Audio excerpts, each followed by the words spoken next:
hello Internet, and welcome to my Ultimate SQL tutorial. In this tutorial, you're going to learn everything you pretty much want to know about SQL using MySQL. This is basically a 500-page book all crammed into one video, and underneath the video, you're going to see table of contents that you can click on to jump throughout the video to learn exactly what you're looking for. I'm basically going to cover everything from installation on both Windows as well as Mac OS through stored procedures, functions, triggers, database design, and everything else. And I have a lot to do, so let's get into it. Alright, so the very first thing I'm going to do is cover how to install MySQL and MySQL Workbench and everything else you're going to need. So what you're going to want to do is go to dev.mysql.com/downloads/installer. And you're specifically going to want to come down here where you have MySQL Installer Community and click on Download. Whenever you do, you're going to be forced to log in. So you're either going to log in using your Oracle account or you're going to click on Sign Up. Everything's free, so do whatever you need to do. In this situation, I'm going to log in. So I'm going to type in my user ID and password, click on Sign In. Then it's going to allow me to download the Community Installer. I'm going to click on Download Now. Whenever I do, it's going to install here, and I'm going to be able to click on Open to start the installer. I have to give it permission to actually run, so I'm going to click on Yes. This message is going to pop up. I would just click on Yes. We are specifically going to use the developer default, so select that and click on Next. This is just going to pop up. Again, click on Next. And basically what we're going to be doing here is you're going to be downloading and then installing all these different requirements and all these different parts of the MySQL ecosystem. And as you do it, some of the downloads are going to fail. You're going to have requirement issues and all kinds of stuff. I'm going to walk you through that entire process. It's very easy to solve. All you basically I just have to do is keep clicking retry, and eventually everything installs. So come down here and click on Execute. And then you're going to get all the individual parts of the installation. I'm going to click on I agree with the licensing terms and click on Install. And then all the individual parts are going to download and install. And then whenever they do, just click on Close. Again, another part comes up here. We just need to accept the license and click on Install. And then the installation process will continue. And whenever the installation is finished, we're just going to click on Finish. And you can see all the different check marks as the different things are being installed. Click on Next. You're going to get a message like this where it says requirements have not been satisfied. Just click on Yes. And then you're going to see all the individual parts that we are going to download. Your list might be slightly different than mine because I don't have Microsoft Excel. You might have Microsoft Excel in here or something else. Don't worry about that. Just click on Execute. And then all the individual parts are going to be downloaded and installed. If there's a check mark inside of there, that means everything's good. Sometimes the installation or the download is going to fail. In that situation, you're going to see these exclamation marks. Don't worry about them. Just click on Try Again, and they will install, and they will work properly. And if you keep clicking on Try Again over and over and over again, eventually you're going to see Complete everywhere here. In that situation, you know that everything's been downloaded and installed. Click on Next. You're going to see a message like this. Just click on Next. I'm going to use the standalone MySQL server, so just put a mark inside of there and click on Next. Don't change anything here and click on Next. I decided to use the legacy authentication method just to ease the learning process. It's not going to change anything. It's just going to get some things out of your way whenever you're learning how to work with MySQL and SQL. So I would choose to use the legacy authentication method with a check mark there and click on Next. You're then going to have to define a root password. This is going to be like the master password for working with your databases. So type in a password inside of there and click on Next. I also chose to click Add User and enter in a new username. You don't have to do that, but I did. And then you're going to have to give that user a password as well and click on OK if you so choose to do so. Don't change anything here. Again, click on Next. Everything here is perfectly fine and just click on Execute. As you do, everything's going to be set up properly for you, and at that point you can click on Finish. This message is going to pop up, click on Next. Don't change anything here and click on Finish. This message is going to pop up. You're just basically going to be clicking on Next a couple times. You're going to have to type in your root password here. Whenever you do, you'll be able to click on Next. You can see here the connection was successful. That's good. Click on Next, and then just click on Execute.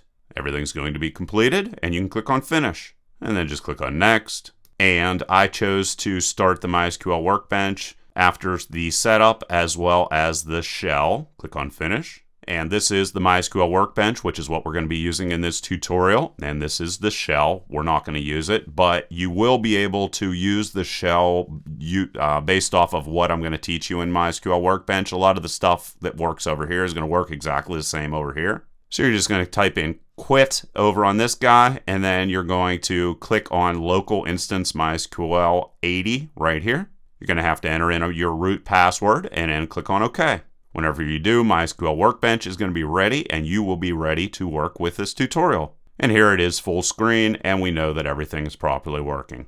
So that is how we get everything working on Windows, and now I'm going to show you how to set up everything on Mac OS. Basically, the installation on Mac OS is going to be very similar. You're going to go to dev.mysql.com, downloads MySQL. You're going to select your operating system right here. The easiest way to install everything is to use the DMG archive that you see right here. So just click on download. No doubt whenever you do, if you're not currently logged into your Oracle account, it's going to either have you sign up for one or log in. It's free, so don't worry about it. In my situation, I'm going to log in, type in my user ID and password, click on sign in, and then it will allow you to download everything. So just click on download now. It's going to pop up down here. We're going to come down and click on open. Whenever you do, you're going to see this pop up. Just double click on it. This message is going to pop up. We're going to click on continue, and then we're going to click on continue, and then we're going to click on continue. You're going to have to agree to the terms, so click on agree, and then click on install. I chose to use the legacy password encryption because it's going to get a whole bunch of things out of your way as someone who's learning how SQL and MySQL works. So I would recommend you do the same. So click here and click on next. It's not going to keep you from learning anything. It's just there's different things that are just going to get in your way as a beginner, or either an intermediate or either an advanced person working with SQL. So that's why I chose to do that. You're going to have to define a password for your root user, which is going to be the master of your database. So choose a good password and click on Start MySQL Server once the installation is complete, and then click on Finish. Everything is going to get set up. Then what you're going to want to do is come down here where it says System Preferences, double click on that.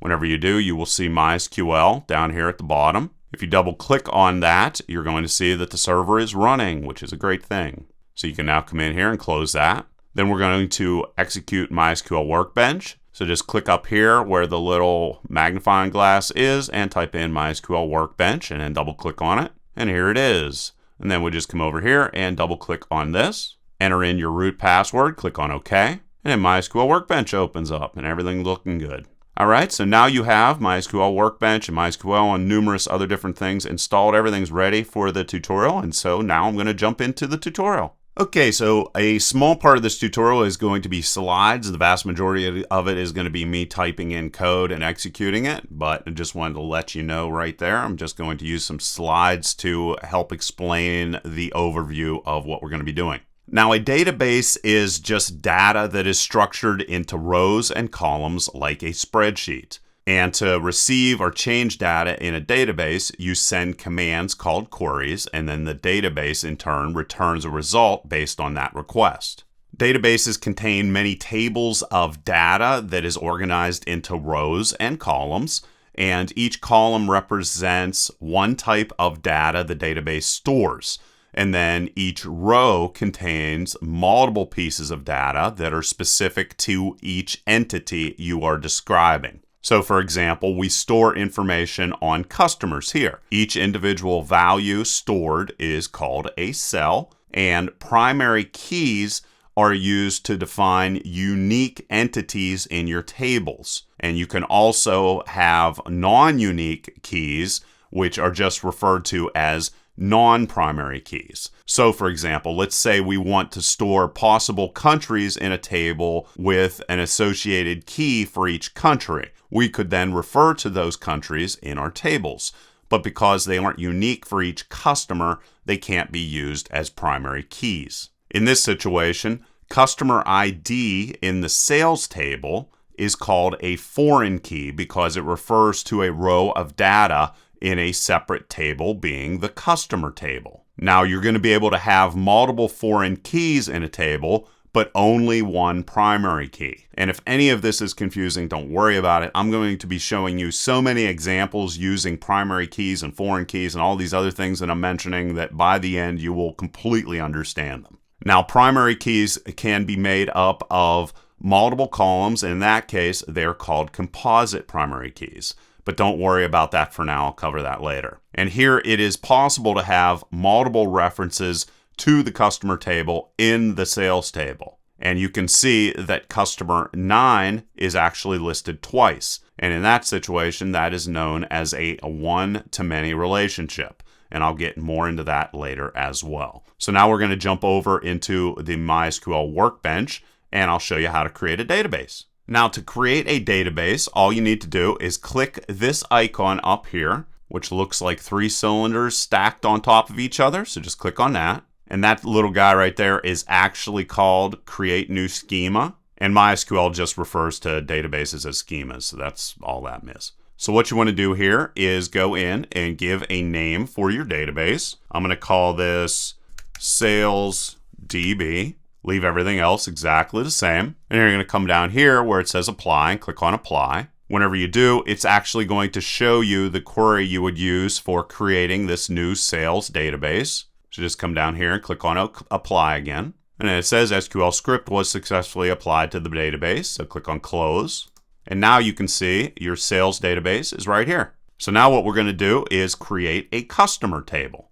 And you can come in here and close this to get rid of it. And click on your sales database that you have over here. You can double click on it. It's going to show you tables, views, stored procedures, and functions. I'm going to explain to you what every single one of those things are, and we're going to work through examples on them. So just double click on the sales DB if you haven't already. And then we're going to click on the Query 1 tab right here. And you're going to come in and we're going to create a customer table. Now to create a table, we're just going to type in create table. And I said that it's going to be called customer. And then what you have to do is just to define all of the pieces of data inside of it and the type of data. So for a customer, you might want to know something like their first name. You're then going to define that this is a string of characters that are going to be 30 characters in length, and we're going to type in not null. That means that if somebody tries to enter data into our customer table, we must receive a first name as part of the data that is received. I'm also going to come in and say that I want the last name. So I'm just going to type in last name.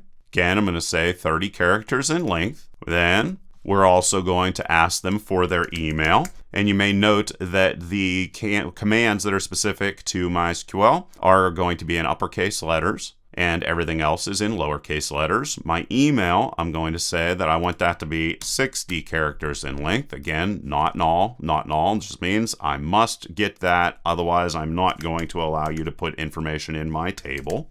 Company, again, variable number of characters, not null. And we'll get into other data, different types of data, of course. Also going to say that I want to know the street, variable number of characters. Let's change that to 50. What else do we want to know about our customers? Well, we would also like to know the city in which they reside. And let's say that the number of characters there is 40. The state, I'm going to say that that is going to be 2 characters in length. I could also come in here and go characters and 2. Zip. Now there's going to be different types of ways to store numbers. I'm going to show you that in a second, the specifics of them. But I'm going to use a medium int here because that makes sense for the size of the zip code that I'm going to be expected. I'm going to say that I expect this data to be unsigned. That means I don't have a negative zip code. And again, I'm going to say that I require it. So not null. Null is not a available piece of data to put inside of here. I'm going to say that I expect a phone number. Let's just come in here and do this. Whoops, wrong thing. Down here, there we are. I'm going to say that I want my phone number. So I'm going to say phone, variable number of characters, and I'm going to say 20. Again, not null. I'm going to say that I want to get their birth date, and there is a date data type that I want to use in that situation. But let's say that it might be hard to get a customer's birth date, and for some reason or another. In that situation, I'm going to say that null is acceptable. Sex is going to be either male or female. So I'm going to use an enum, which is going to be a list of potential pieces of data. So we're saying that I expect male or female to be input inside of there. Again, I'm going to say that I demand to get that piece of information. Let's say that I also want to track when the customer was entered into our database. In that situation, I'm going to say that I want to use a timestamp data type, which is going to allow me to store both dates as well as times. And I'll say that I want that to be definitely put inside of there. And then you're going to see our ID. This is going to be our primary key. This is going to be a unique number that is going to be specific to each individual customer that I input into the database. It is going to be an integer. It is going to be unsigned, so it's not going to be negative. It is going to be not null. I can also go down to the next line without causing any type of an error. I'm also going to say that I want this to be auto-incremented. So the first time I enter a customer into the database, it's going to receive a value of 1, and the next number is going to be 2, and so forth and so on. That's what auto-increment means. And then finally, I'm going to say that it's a primary key. And that just means it's a unique key that is going to represent each customer. Then, after I go and finish defining what I want my table to look like, I just click on this lightning bolt up here. And then I can come over here on the right side. Well, first off, if you come down here, you're going to see there's no errors, so that's a good thing. Then I can come over here and right-click on this and say refresh all. And now you're going to see that I have customer table right here. And if I click on it, you're going to see all the specifics of how that customer table is set up. So I said I was going to talk about the different data types that are available. And these are the most common numeric data types. And you can see their minimum as well as their maximum values. And the float data type is purely theoretical, and its precision is going to be dependent on your specific machine. And actually, it's nothing even to worry about because the float data type has been deprecated, which means that it can be used, but it may be removed at some point in the future. And what has replaced them? Well, the decimal data type. And decimals are exact numeric data values. And whenever you are defining them, you use the form of decimal. And then 6 is going to represent the number of significant digits of the entire number, while this second value here is going to represent the number of decimal precision-wise. So if you typed in 62, you're going to see 1, 2, 3, 4, 5, 6. See, 6 digits and 2 precision points for the decimal. You're also going to see the format for date as well as date time, and you're going to see the maximum value for your date time data types that you input. This is what a timestamp is going to look like. You can see here it has the year. This is the maximum value you can store in a timestamp. All of these are the maximum values, and you also see that we have the hour, minute, seconds, and milliseconds that you can store. Time is going to take this format, and years are going to go from 1901 up to 2155. Like I explained when I was creating the customer table, you can define how many characters you wish to store in a variable character. And that's going to be as long as the maximum is 255, which is offhandedly the maximum size for storing an 8-bit number. A blob is going to be able to store up to 65,535 characters. And then you can also see how many characters are going to be able to be stored in the other different blobs. Enums are going to store distinct elements, such as male or female, like you saw previously, and that's how many of those you can work with. And sets are basically just like enums. Here's some other different data constraints. So you already saw not null. That just means that it must have a value. It can't have a value of null. Default, which you're going to see later, is going to designate a default value whenever a row is created without data. Unsigned means that you cannot use negative values. Primary keys are identified as unique values assigned to a row, and if you mark data as auto increment, each time a row of data is created, you would mark anything that is set for auto increment to null, and the database will automatically go in and increment that value. But it's important to know that you can only use auto increment on one column per table, and in that situation, that column must either be a primary or a unique key. Now, whenever you are designing a database, it's very important to understand that each table should represent one real-world object. Also, each column stores one piece of information about that object. You should define how tables may relate to each other using either primary or foreign keys or both. and you need to reduce redundant data, and this is called normalizing databases. One really great way to think about how to create a customer table and a database overall is to use a real-world way of marking down and tracking information in regards to orders. So I went and created a fake invoice, which is basically what invoices look like. And I'm going to take this company invoice and then translate it into a database. So very first thing that I'm going to want to do is whenever I want to create a customer table, I could have just went in here and created one field named address, but in doing so, it is much better when an element contains two or more pieces of information to split those up into separate elements. And you can see that's exactly what I did. On top of that, I added additional information that may be important in regards to dealing with a customer, such as their birth date and sex, as well as the date the customer was added to our database. I'm going to also create another table that is going to be extremely similar, which is going to be salesperson, and I can create that here in a second. And you can see all the individual pieces of information there. One thing that is different, however, is I got rid of the company because it's our salesperson, so we know it worked. That salesperson works for us.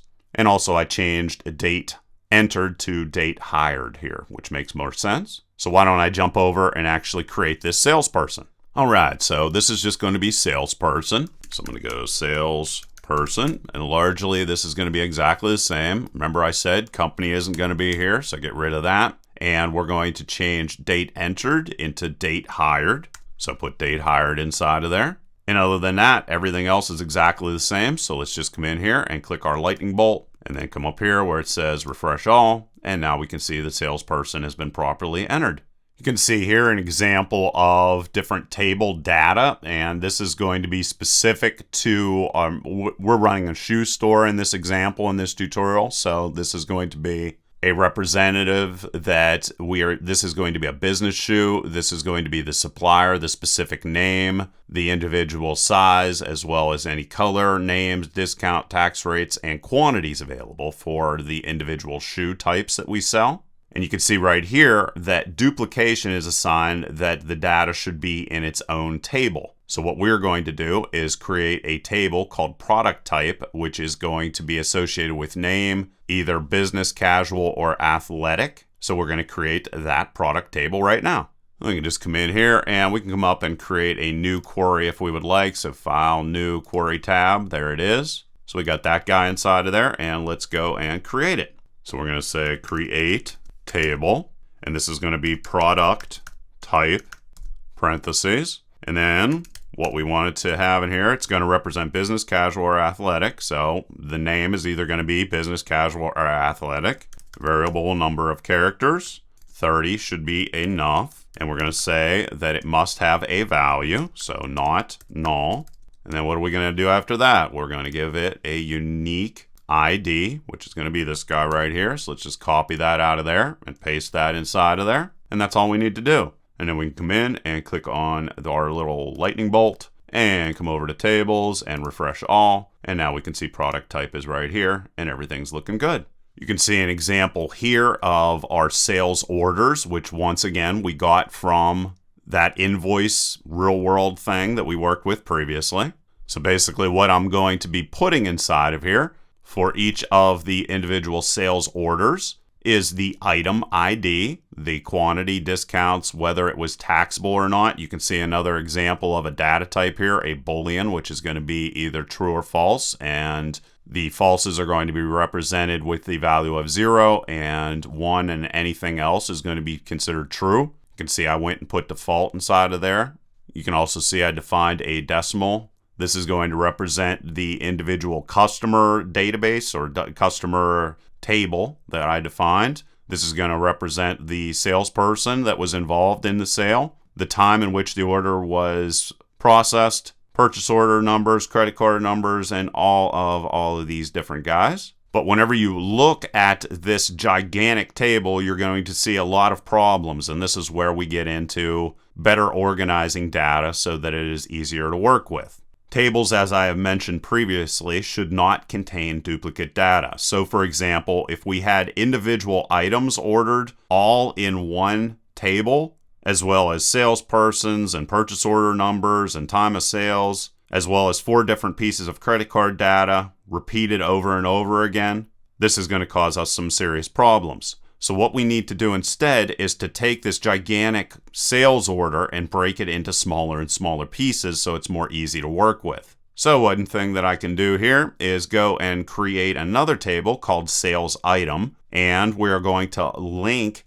these 2 tables using both a primary key right here as well as a foreign key, which is going to be right here. Then what I can do is break out item ID into its own table, as well as quantities and discounts and taxation information, and be able to easily work with these and avoid duplication, which would have occurred in our sales order if we didn't break this individual sales items out into their individual pieces. And just remember that primary keys are unique identifiers, while foreign keys are going to be primary keys that are in another table. So what I'm going to do is come out here and define all the individual pieces that are going to be representative of my individual products.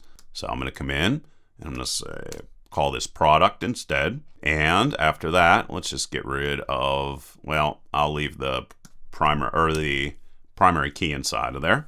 So for my products, I'm going to have type ID, which is going to store either business, casual, or athletic inside of it. So I'm going to call that type ID int, and it's going to be unsigned and not null. And where do I get that from? Well, this guy down here. This is product type, see, unsigned, and that's going to be primary key. Obviously, this isn't a primary key, however, but that's how I'm referencing that. This is going to be a foreign key, and I just need to type in type ID to reference that that is a foreign key, and then references product type and ID, which is the specific part of the product type table that we are referencing. Then my product, of course, is going to have a name, which is going to be a variable number of characters that I'm going to say is 30 in length, and it must have a value. What else am I going to have? Supplier. So this could be like, the name is going to be like the Speed Force, and the supplier is going to be Nike in this example. And I have no idea if Nike has a shoe called the Speed Force, but I think you get the point of that. Again, this is going to be not null for supplier. Then I can have a description that goes and explains what I'm working with. I need a blob, a bigger number of characters to describe the shoe. So I'm going to use the blob data type. And then I'm going to have a primary key just like I did before. And click the lightning bolt. No errors down here. And if I come over to tables and refresh, now you're going to see that I have a product. And you can see all the different data types that are stored there. So now let's create our other individual pieces. So I want to come in and create an item type. And basically this table is just going to describe just the quality of an item. So it's going to have a reference to the product ID, as well as the size, color, a picture, and a price. So that's all of those things. So let's just get rid of all this. And then I'll show you here in a second how these are all going to link together. So I'm going to link to product ID, int, unsigned, not null. And again, define that this is a foreign key that I am referencing, which is going to be product ID. This is referencing this right here. And then it's going to say specifically that it references the table, product, and the individual column ID in it. And then I'm going to list all the individual things that I want to store in here, like the size of the shoe, not null, color of shoe, that's going to be variable number of characters, which is going to be 30 in length as a max. Again, not null. Picture, I'm not actually going to store a picture, but I'm going to store a URL that's going to link to a picture or a place on my machine, my server, where I'm going to be storing those pictures. So you don't store the actual picture, you store a link to it. Of course, we're going to need a price, and this is going to be a decimal as well. Well, actually, the picture should not be. This should be a variable number of characters. Let's copy this, throw that there. And then this is going to be a variable number of characters. And I'm going to make this really long. I'm going to say 256 in length, not null. And I could go and give it a default value, but whatever. I'll just keep it the way it is right there. Price, and I'm going to have that be not null. Okay. So you can see I'm breaking up the descriptions of all these individual tables into individual pieces. So this is going to be an item to specific information. Click that, tables, and refresh all. And now you can see that item is right here and all the data types that are defined for it. Now I'm going to create my sales orders. So come in here, get rid of all of this. And this table is only going to have information that's going to be pertaining to the order. And it's not going to contain information about products and prices and all those other different things. And basically what I'm doing with this sales order table is simulating two people agreeing to do business. So what am I going to want to store in that situation? I'm going to want to store the time of that event, a purchase order, and a means of payment. So I'm just thinking through the whole entire process. So I'm going to say sales order, and then what am I going to have? Well, I need to define the two people that are doing business. So we're going to have customer ID, integer. It's going to be unsigned, and we must have a value for it. What else am I going to have? Well, I'm agreeing that two people are doing business, so I'm also going to have a salesperson ID, which again is going to be an int, which is going to be unsigned and not null. And then I need to reference that these are foreign keys.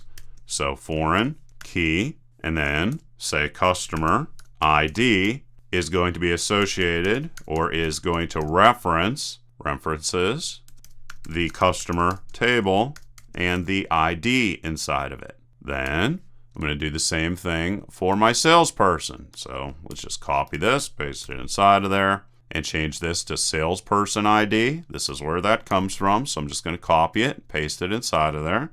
And then it's going to reference the salesperson table. So let's just go and get this, paste that right there, and ID specifically in the salesperson table. So if you want to make sure this is what I'm referencing, that's going to be the foreign key. That's where it's coming from. And that's how I'm doing it. What else did I say? Well, remember, we're simulating two people agreeing to do business. Well, I'd like to also, in that situation, know when the order was taken. So time order taken. And this is a time. So what we're going to do is give it the timestamp data type, not null. We're going to want to track the purchase order number because a purchase order was written up and each purchase order has a number. So there we go. This is going to be an integer, and it's going to be not null again. Then we're going to have a credit card being handed over, so credit card number. I'm going to have this be a variable number of characters, 16 in length, not null. What else do we need to know about credit cards? Credit card expiration month. This is going to be a tiny int because of how small the number is. We're also going to have credit card expiration year, and this is also going to be a tiny int, not null. And then each credit card also has the secret code, so credit card secret code. Again, this is going to be a tiny int, not null. And then we're going to have name on card, variable number of characters, and let's say I want this to be 60. And again, not null. And then we have our primary key.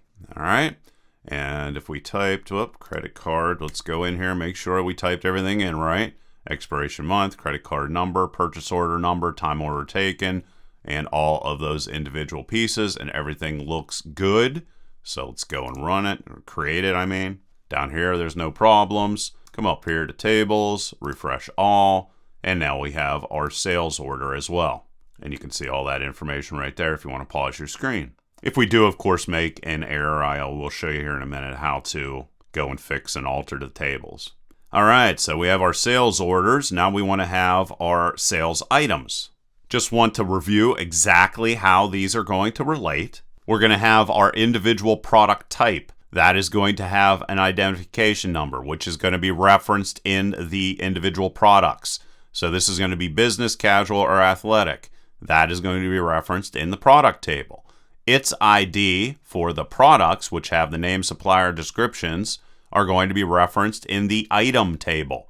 So that's primary key is going to go to this foreign key right here. The items have the size, color, picture, and price. That ID is going to be referenced in the sales items, and then the sales items are going to be quantity, discount, taxable, and tax rate. That ID is going to be referenced in our sales orders. So that just means the only thing left is to go and put our sales item information in.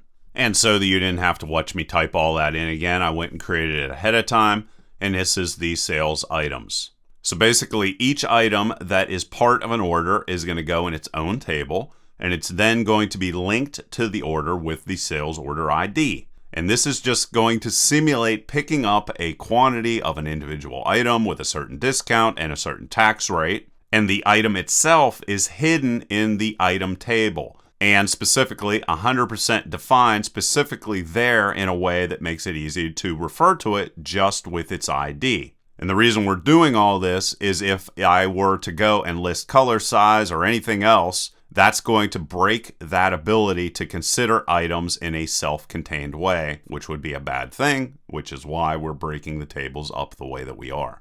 And whenever you are creating a database design, it's very important to consider that the data in the database be just that, data. It's often better to perform calculations outside of the database versus storing those calculations, such as total sales amounts and things like that, which I will show you here very soon how to do. So let's say now that we have all this created, well, first off, I have to go and actually create my sales item table and come over here and refresh, and there it is. So sales items, and now we have all of our individual different tables for our database set up. So let's talk about altering tables, because I said that we can alter tables.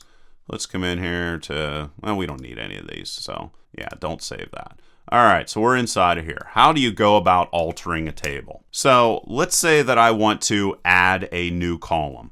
Well, what I would do is say alter table, and let's say that I want to add it to the sales items table. What I would do is, let's say I wanted to add the day of the week that this sales item was created or whatever. I could do add day of week and say that it's going to be a variable number of characters, 8 in length. I would then follow that up with a semicolon and go and create it. And if I did, let's come over to tables, refresh all, sales item, click on sales item, and you're going to see day of the week is right there. I could also come in and modify that column. So I'm going to again say alter table, sales item, modify. So instead of add, I'm going to say modify, day of the week. And let's say that I want it to be a variable number of characters that are 9 in length, and that I want to mark this as not null.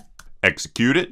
Again, you have to come in and refresh it. And if I go into sales item, you're now going to see that it's variable number of characters 9. Okay, so that's another way to alter. Another thing that I could do is, let's say that I would want to come in here and drop this column. Let's decide I don't like having weekday inside of there after all. Well, I could just go in, alter, table, sales, item, which is the table name, and drop column and weekday. And execute it. And now if we come in and refresh this, we're going to see that inside of sales item, we no longer have weekday. We do have day of the week. So let's go and get rid of day of the week. Execute that and refresh it again.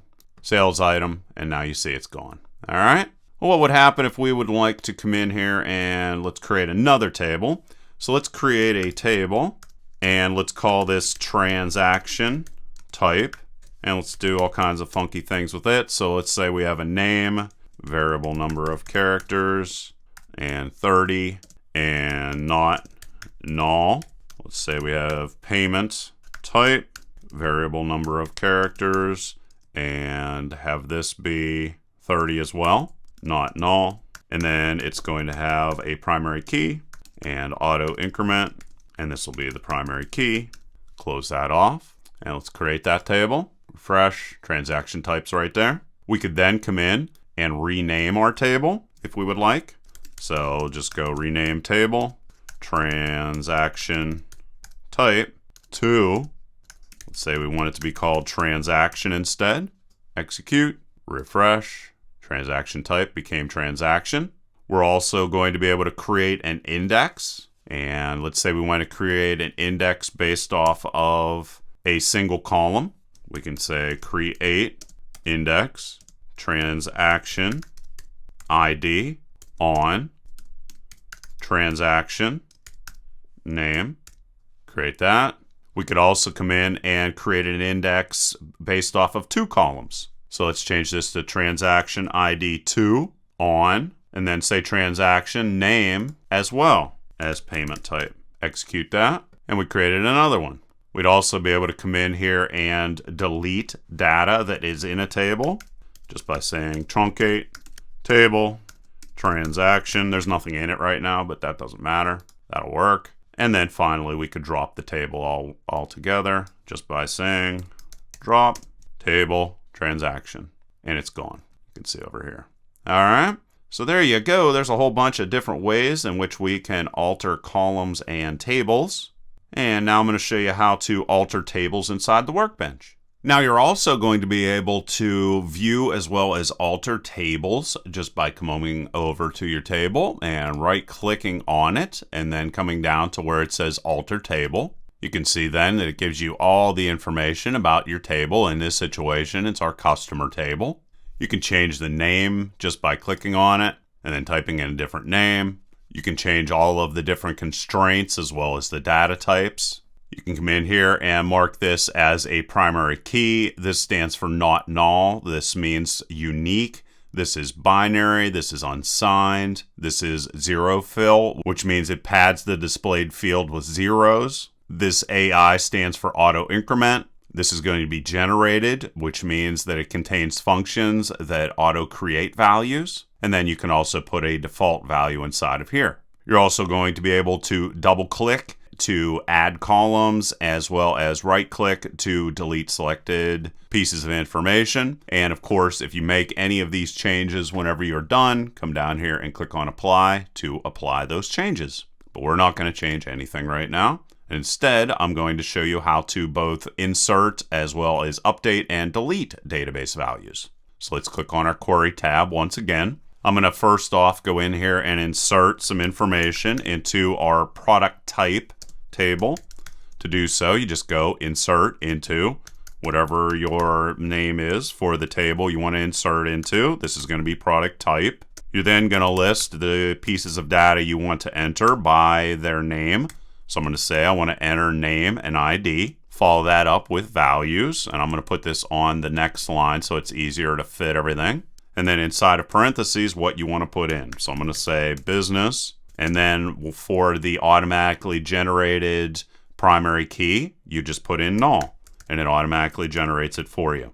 Whenever I do that, I can execute it, and then that piece of information will go inside of there. I'm then going to also put casual inside of there, and we'll look at the information here in a second. So I'm going to go casual, and again, click on that, and then athletic is going to be the last piece of data, and go and execute that. Now we would be able to come in here and go select and a star from, and product type is the name of our table, and execute that. Whoops, product type. I said product type and then typed in product ID. And whenever you do, you can see our pieces of data, which is casual, business, and athletic, and the IDs that were auto created for us. Well, you can also input data in without listing over and over the column names as long as you put them in order. So let's just go out of this and go back to this part. So we can say insert into, and this time I'm going to put individual products inside of here. And then I'm going to put values like this. Let's bring values up here. And as long as I input them in the correct order, I don't need to go and list the column names. So I went and created this information ahead of time, pasted it in there. So now you're going to see if we have product here, here's product. So there's going to be the type, which is either going to be business, casual, or athletic. The name, the supplier, the description, and ID is auto-generated by putting in null. You can see I put product types, all the different product types, the individual name, as well as the supplier, a description, and then null at the very end. And then you're going to separate all those with, of course, parentheses around all the data, and then commas. And then at the very end, put a semicolon. And I have all of this available in the description. You can get all of this stuff. And we execute it. And then what we can do is do a select all on this and select everything from product like that and execute it. And you can see all those individual pieces of data that are inside of there and all of the auto-generated IDs. All right, so pretty cool stuff. Now I'm going to do the same thing for our customer information. And I actually auto-generated all this stuff using a Python script, which is also in the description if you want to go and get that, if you want to generate all these different pieces. Or like I said, I have all these commands inside of here. You can see right here, I'm going insert into customer, first name, last name, email, company, street, city, all of the information for all of our individual customers, all surrounded with parentheses with a comma at the end to separate all of the customer data, semicolon at the very end. Execute that. Then we can come in and go select everything from the customer table, execute it, and you can see all of our customer information is being stored in the database as well. All right, so neat stuff. Now I'm going to do the same thing for our salespeople. So once again, come in here, paste that inside of there. Here's insert into salesperson, all of the individual pieces, and at the very end, put a semicolon. Don't have as many salespeople, only have 5 of them. And we can come in here, boom, and then go and select everything from sales person table, and that's all been properly inputted as well. One thing that I have noticed is with my sales order table, whenever I come in here and click on that, if I come down here with my purchase orders, the way I organized this was the purchase order numbers are going to be the year, month, day, as well as the time the purchase took place. Well, I actually need a bigger number than an integer inside of there for that. So what I want to do is come in and alter that table. So I'm going to say alter table, sales, order, and I want to modify the data type. So I'm going to say purchase order number, and I'm going to change it into a big integer that's going to be unsigned and not null. And I can put this on a separate line if I'd like. So purchase order number, which was an integer right here, I'm going to make it into a big int instead that's unsigned and not null. Execute that. You can see down here, response is where there would be an error message if there was an error, but there isn't. So we come in here and we can refresh this. And now you can see it's a big int and it's going to be able to hold my gigantic purchase order numbers.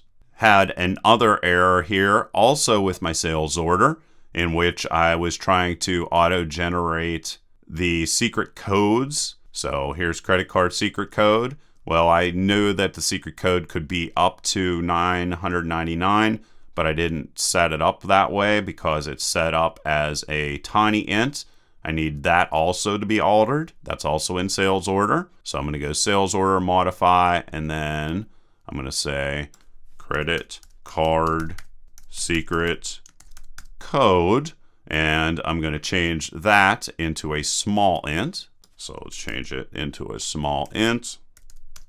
Unsigned, not null again, and we can go and execute that. And we can see if we come in here and refresh this, refresh all, whoops, let's come in sales order, and you can see that that's now a small int right there.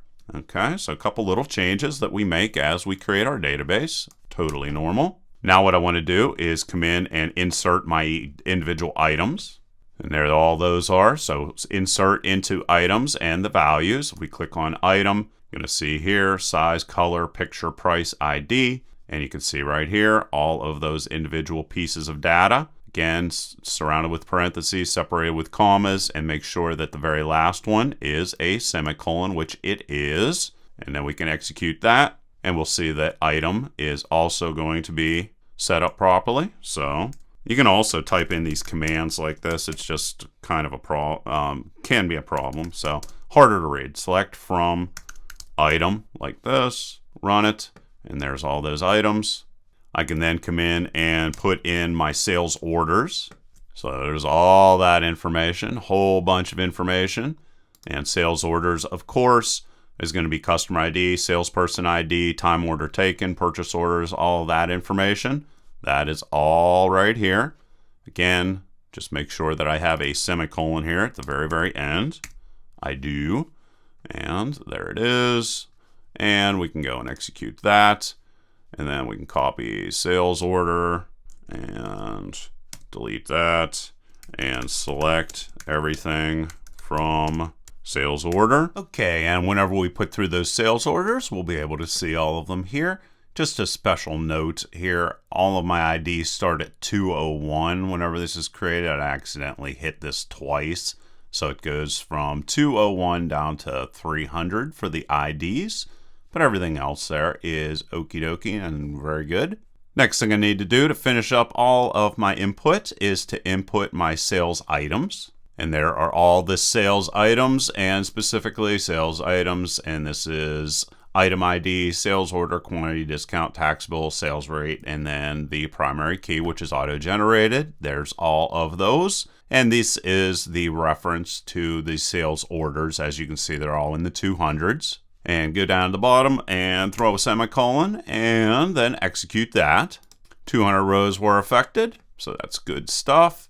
And sales items is what we just changed here. So let's just copy that, get rid of this, and then go select everything from sales item just to verify that it went through, and it did, and everything looks good. And there we go. Now we have all of our data inside of our database, and now we can go start working with it. Okay, so we're going to be able to define different ways that we want to look at our data. One way is through the use of conditional operators, and equals is just a simple equal sign, less than, greater than, less than or equal to, greater than or equal to, and not equal. There's actually two ways to define not equal. So let's say we wanted to say something like we wanted to show all sales with a discount greater than 15%. How would we do that? Well, we would say select all, that's what the star stands for, from sales item, and then we would define our condition where discount is greater than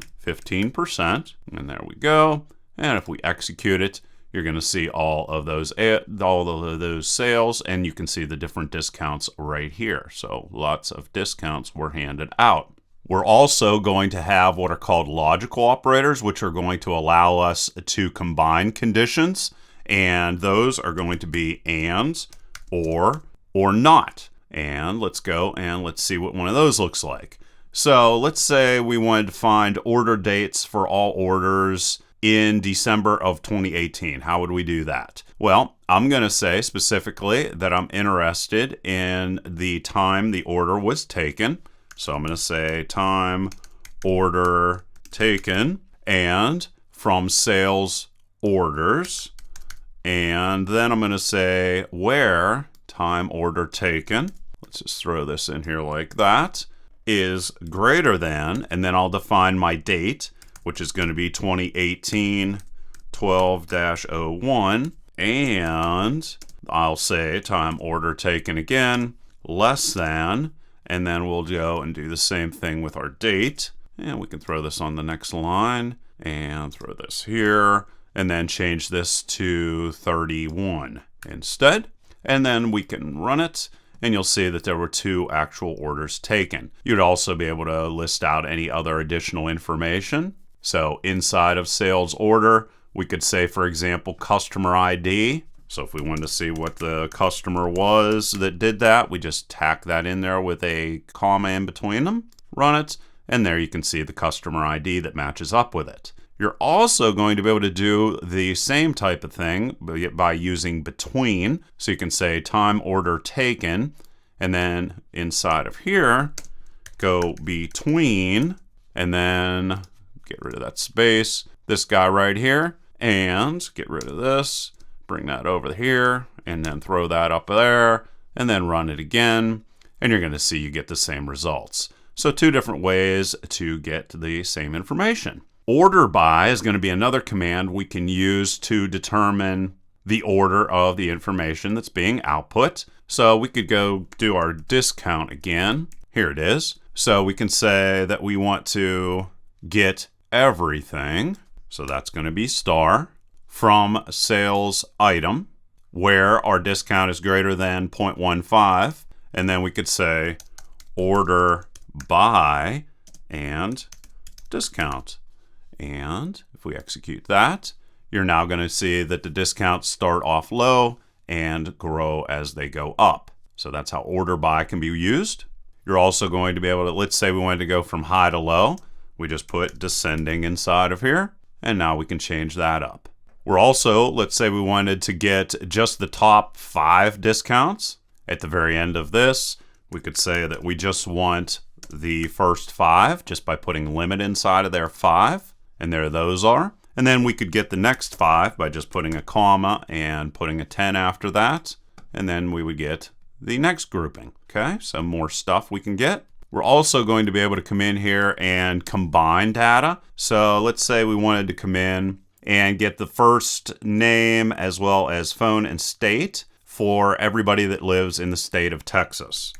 So we could go select and concat and follow that up with our first name, and then put a space inside of here, another comma, and last name. And concat will combine those two, or concatenate. That's what the word stands for. And another thing, we can do an alias. Let's say we wanted to list this as name in our output. We just put as name, and that's going to show up in the table whenever we go and execute this. We could then get phone and state, and then from customer where state is going to be equal to Texas. There it is. So that could be useful for a salesperson or something. And you can see right here, there is the name alias that I referenced. And then you can see the phone number and the state that is shown there also. So a whole bunch of those guys. We'd also be able to perform all sorts of different calculations inside of here using these queries.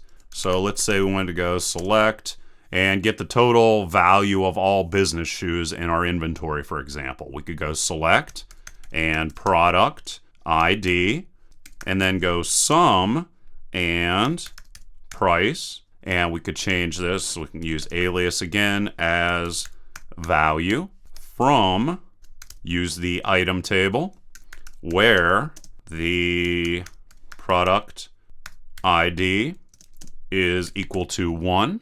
And you can see we got our total right there. Distinct is going to be another command we can use to help eliminate duplication inside of our results. So let's say we wanted to get a list of states we have customers in.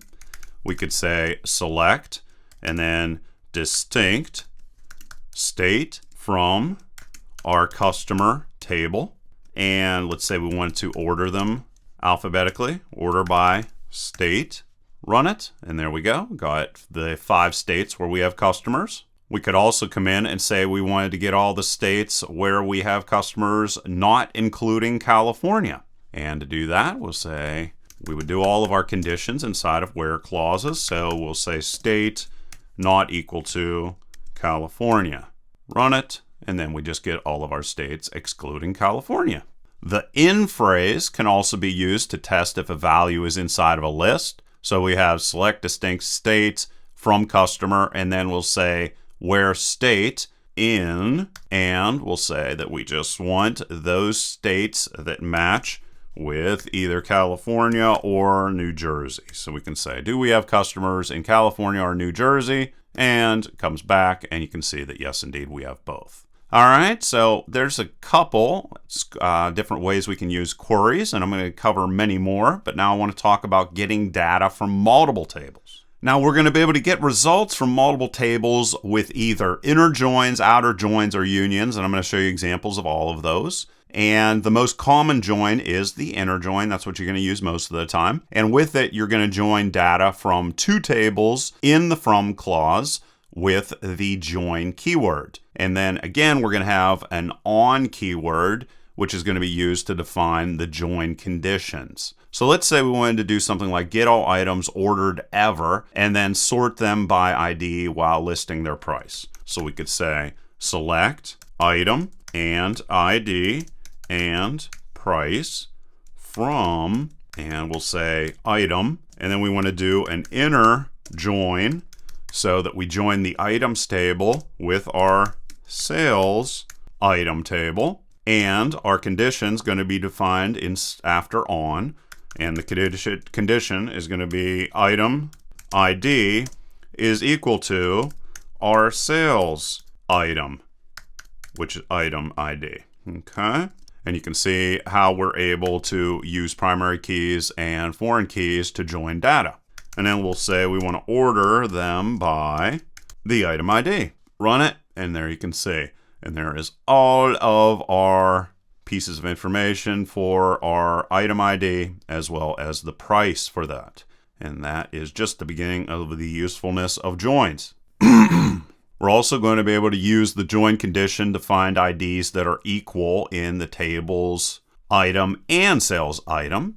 And in this situation where we join tables while checking for equality between a common column, this is called an equijoin. We're also going to be able to define multiple different join conditions with logical operators. So we have item ID and price from our item table and our sales table. Let's say we wanted to come in here and keep this part right here where we're joining using the foreign key and the primary key. But we also want to say, and the price is greater than $120, for example. Run it, and there you can see that. But now we're going to get into some funky stuff, because what I want to do here is actually show you how to join three tables. So let's say we wanted to get the orders, quantity, and the total sale. So we could say select sales order, and we'll get our ID. Follow that up with sales item quantity and the individual item price. And then we want to say sales item quantity times the item price. And we'll go and create an alias, which is going to be total. And we'll say that we want to get that from the sales order table, which we will join to our sales item table.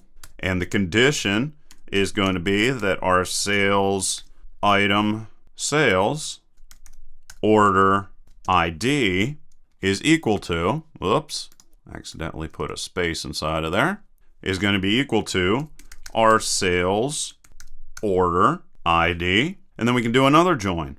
And we'll say join item on item ID equal to sales item ID.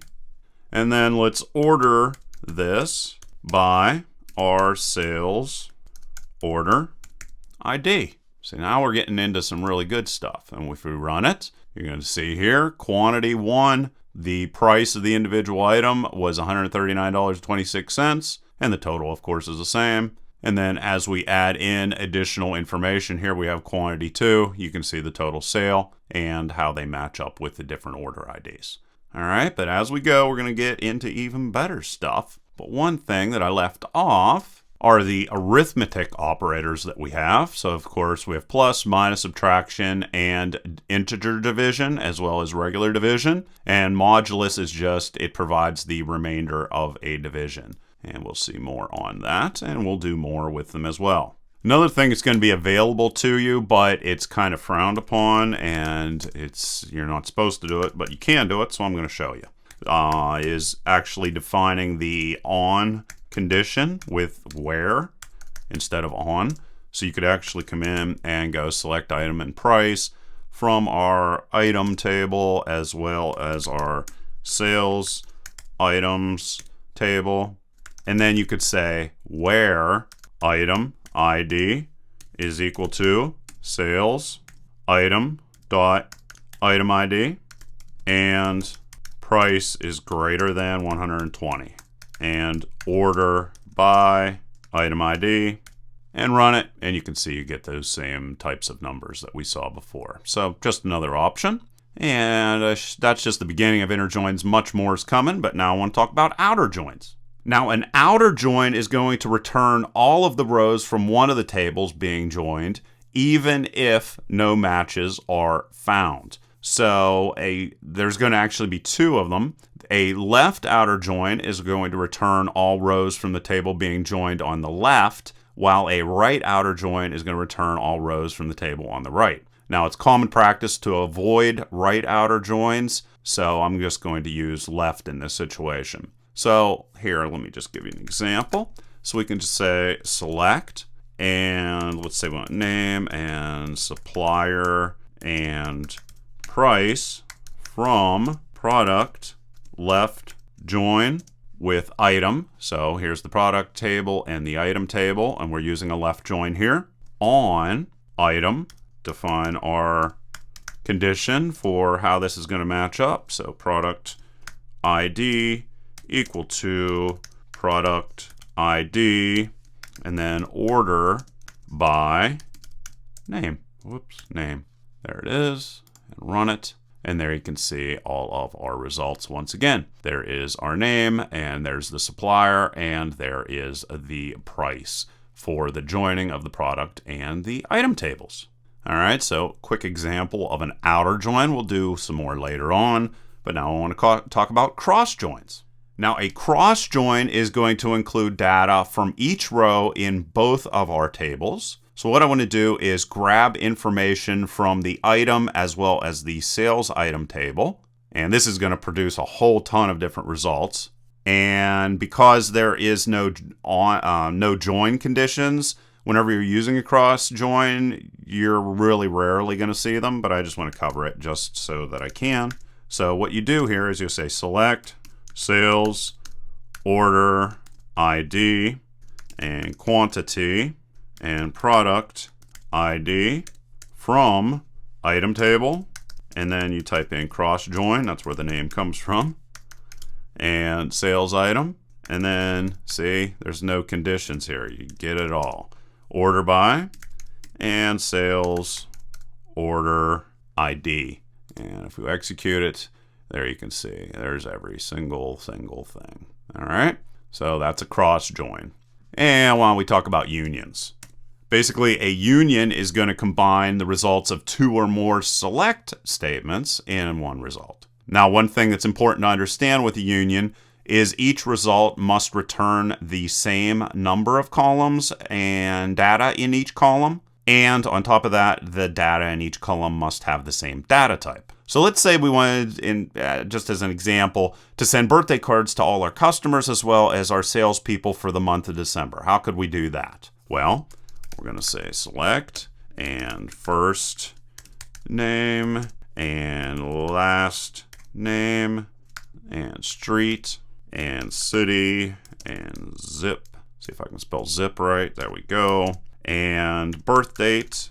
And we're going to do this from the customer table, where month is how you get the month only out of, let's see if we have, this is customer, right? You can see here is a birth date, and there's a date. That's the data type. If you wanted to just get the month out of it, you could also use this with timestamps. You could just type in this, and then birth date equal to 12. And see, here is where union comes in. It's going to allow you to combine data from two different selects. So this is almost exactly the same. So let's just copy this and paste this in here. All of this is exactly the same, except we're going to change this to salesperson. And everything else is the same. And then we'll end this off with order by birth date. And run it. And there you can see all of the customers as well as salespeople who have birth dates in December and when those birth dates occur. All right, and all that other information. So neat stuff. So that's how unions work. They allow you to basically unite two select queries. On a side note, probably also should talk a little bit more about null. You're going to be able to go and check for null. And null is used whenever a value is not known. So what we'll be able to do here is say something like select product ID and price from the item table where price is equal to null. and nothing comes back. That's the reason why, is because all of my products have prices assigned to them. You're also, however, going to be able to come in here and just change this to is, and that's going to give you the same result. But you can also come in and go is not null, and that's going to give you some returns here because now everything has prices. All right, so just a little trick for using null and checking for null and so forth and so on. And now I want to talk about like and regular expressions. Okay, so like is going to be used to search for simple string matches. So let's just give you some examples. Let's say I wanted to find any customers whose name begins with an M. So I can say first name and last name from customer, and then where first name like, and then follow that up with M, and then I can put a % inside of there, and that is going to give me my matches. And you can see there is a good number of them. Okay, another thing, well, basically what the % is going to match for this guy is it's going to match for 0 or more characters. You're also going to have an underscore, which is going to match any single character. So let's go and do something similar for this. Let's say I want to find any first names that begin with the letter A. I can come in here and say A like that. And then let's say I want to find if there is an Ashley. So that would be Ashley. I don't know if there's an Ashley, but we'll find out. Yes, there is. So you can see you do an underscore for each individual character. And that's basically what you can do with like. You could, however, also, let's say we wanted to return all customers whose first name begins with a D or whose last name ends with an N. Well, we can do that. So we'll say first name like, and we'll throw a D inside of here, and %, and we were going to say or, and then last name like, and then we'll go %, N. And I think I did. Oops, I have to put that there. Okay, so we got those. And let's run it. And you can see there we go, all those matches. All right, so that's basically what like's going to give you. It's going to give you the ability to match for 0 or more characters or match for any single characters. Then we get to regular expressions. They are a lot more complicated. And I'm not going to be able to cover everything, but I have an entire tutorial just on regular expressions, but I am going to give you some examples, and I'm also going to give you an overview of what is available to you with regular expressions. All right, so here are some regular expression patterns. A period is going to be able to be used for any single character, just like with like, an underscore is any single character. Well, period's the same. Star is going to match for 0 or more of what comes before it. Plus is going to be 1 or more. The caret symbol is going to represent the beginning of a string match that you're looking for, while a $sign is going to represent the end of a string. Anytime you want to match, like for example, the characters A and B, just put them inside of brackets. And if you want to match anything except A and B, put the caret symbol inside of there. This guy's going to match all uppercase letters. This is going to match all lowercase and all numbers. If you put a caret in there, it'll match anything except those things. And if you use the curly brackets and N after something, it's going to match N instances of whatever it is. So let's say you wanted to look for mall and you wanted to match for 2 L's. Well, you would have L, and then you'd have inside of curly brackets 2. So it's going to match those 2 L's. You can also match between an M or N instances. So it would match for mall or whatever else, pal, I don't know. And you can also use this or symbol expression to come in here and match for one thing or another thing. So here's some examples of using regular expressions. Let's say we wanted to match for a first name that starts with the letters M and A. We could just go in, first name, again, we're going to use the customer. And then inside of here, instead of like, we're going to put this here. And then we will say where first name, regular expression, and then symbolize that we're looking for the beginning of the string. That's what that caret does. And MA like that, and then like this, and then it'll give us all our matches for names that start with MA. We're also going to be able to get, let's say we wanted to get the last two letters be easy. Well, we would put a $sign inside of there and nothing comes back. Don't know why, but that's how you would match for that. Oh, I know why, because let's change this to last name. Now it'll work, and there we see all the Martinez's that pop up. We could also come in and match last names that contain just certain letters. So let's say we wanted to look for EZs or put an or sign in there. SON, run that, and you can see all those show up as well. And we could also come in and say like a $sign inside of there, and you're going to get the same type of results, but just wanted to run that. So you can combine all those different little tools and patterns. And you could come in here and say that you wanted to match for last names that contain letters W through Z, for example. Put those in brackets, and there you go. And you could do last names that have at least two L's inside of them. So go like this, and like that, and whoops, only put that there. Okay, and run it, and you'll see Williams comes up. So just a whole bunch of different things. Like I said, in the description underneath, I will put a link to my regular expression tutorial to give you an overview. I could do an hour on regular expressions or more. So that's just an overview of how you can use regular expressions in MySQL. And now what I want to do is show you some ways to summarize your results. Okay, so group by is going to define how the results are going to be grouped. And we have another function called count, which is going to return the total number of records that match. So what we want to do here is use group by to return a single row for each unique value. And like what we're going to do here is say or look up how many customers have birthdays in certain months. So we'll go select and month and birth date, and there's tons of these functions. I'll show them to you after I cover group by. So I'm going to say as month, that's just going to say what is going to be displayed at the top of the table.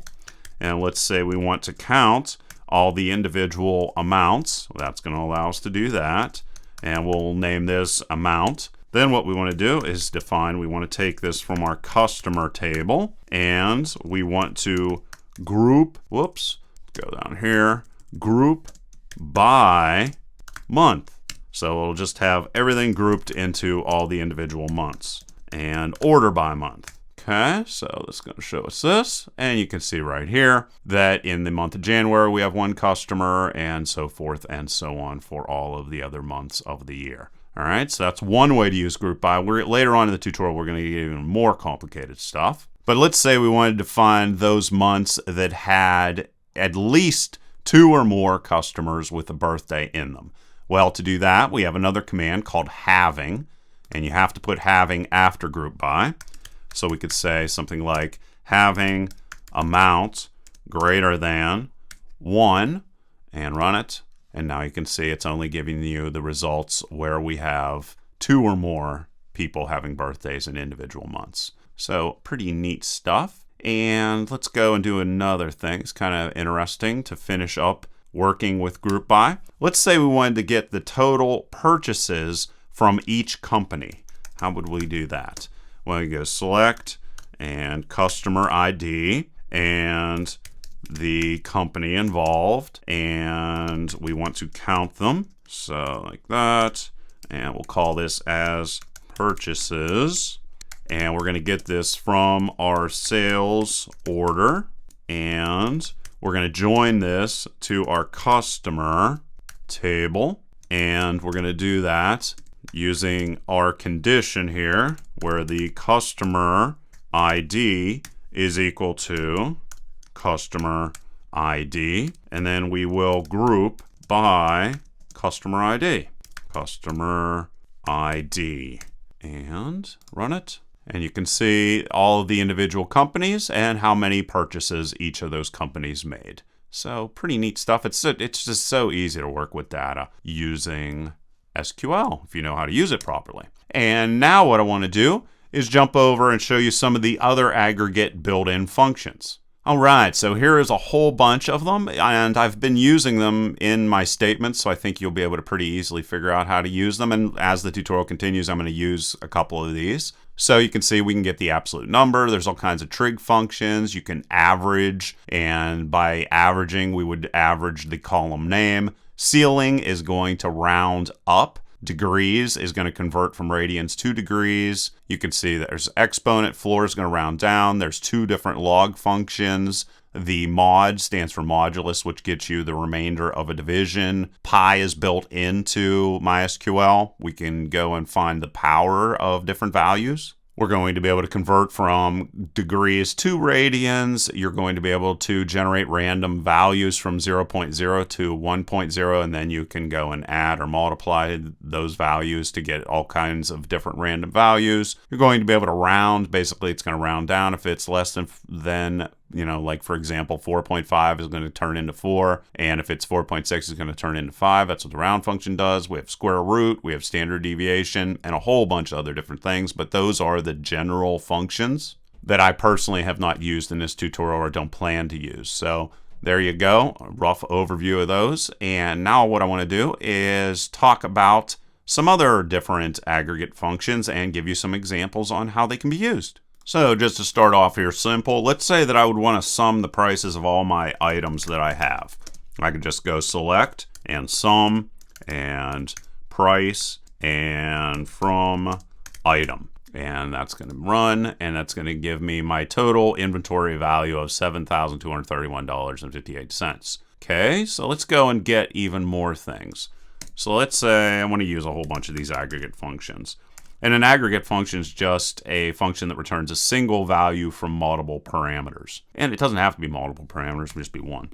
All right, so we could say as item, and I'm counting all of my items that I have. I'm just going to show you a whole bunch of them. I'm going to sum the price as value. And what else can we do? I'm going to show you round. And what I'm going to do is go and get the average price divided by 2 decimal places, or I want to use 2 decimal places in my result. And then I'm going to say that's called average. And let's go and get the minimum price as well. And we'll call that min. Do a couple more. Let's also get our max price. And this is for all my different items that I have in my items database. And let's just do from item. Okay, so that gives me a rundown of my inventory. And you can see right here, I have 50 items, total value, the average cost, the minimum cost, and the maximum cost. All right, so that's a rundown of aggregate functions through examples as well as a list. And now I want to talk about working with views. All right, so views are select statements that results are going to be stored in your database. So what I want to do here to give you kind of a real world type of example is I'm going to create a view that contains our main purchase order information. So what I'm going to do is I'm going to say create view purchase order overview is what I'm calling this view.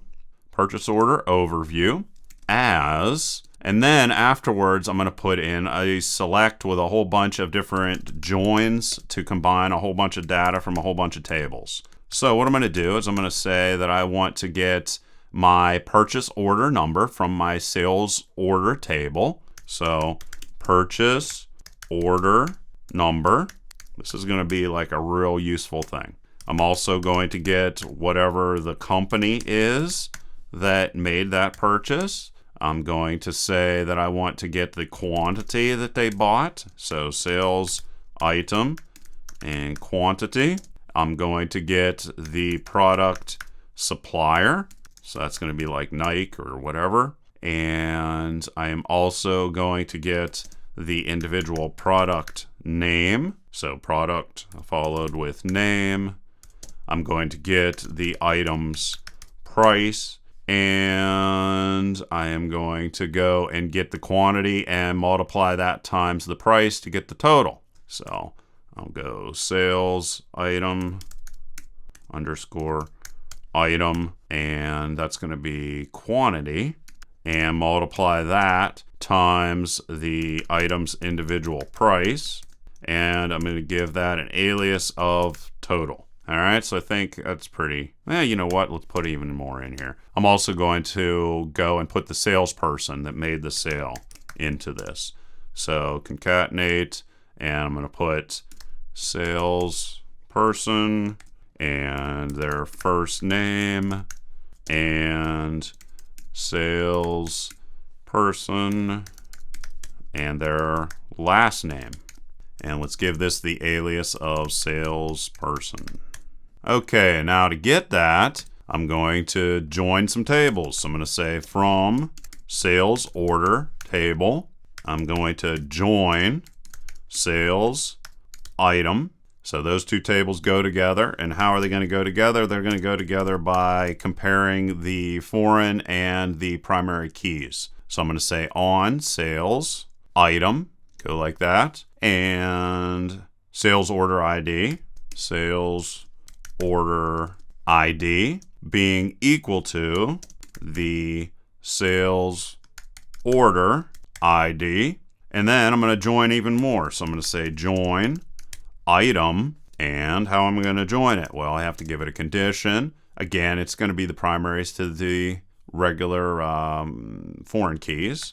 So I'll say item ID is equal to the sales item ID, and let's join some more. So it's just going to keep going. I just wanted to give you some real world examples. From now on, the rest of the tutorial is going to be pretty much real world stuff. I'm also going to need to join our customer. So join customer to all these tables. And how I'm going to do that is going to be on sales. So anytime you want to join two different tables, what you're going to need to do is find those foreign keys and primary keys that match up. So this is going to be sales order. Let's get out of there. There we are. Order dot customer ID equal to customer ID. And I'm also joining the product table. So this is a really complicated guy here. I'm also going to go product. And how am I going to match those up? Guess how. I am going to go product ID equal to item dot product ID. And then also I have to join the salesperson. So I'll say join, and this is going to be salesperson. Geez, I'm running out of screen here.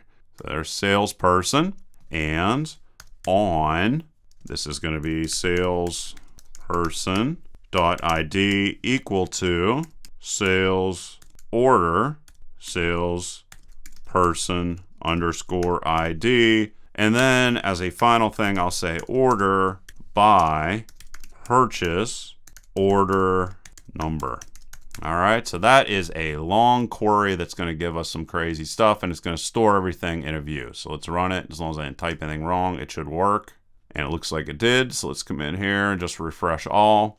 And now you're going to see over in views that there is a view, and there it is right there. You're also going to be able to see our different results here if we go and look at it.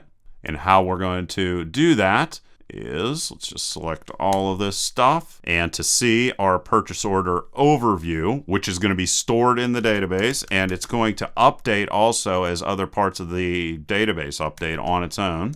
So I'm going to say select everything from the purchase order overview, like that, and run it.